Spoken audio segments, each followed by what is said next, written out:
नाम धियापिता राम इटागढ़ आधार हो पारा ना से सार मैंने मना कले एडमिशन एबे मोर आधार हो जाए मो पढ़ाई चाहूँगी तो मत एडमिशन कर दिया।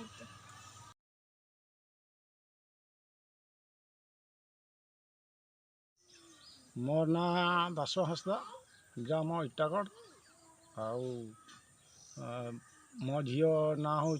मालती हांसदा सी बिना आधार स्कूल जाऊला 2 वर्ष खंडे जाऊला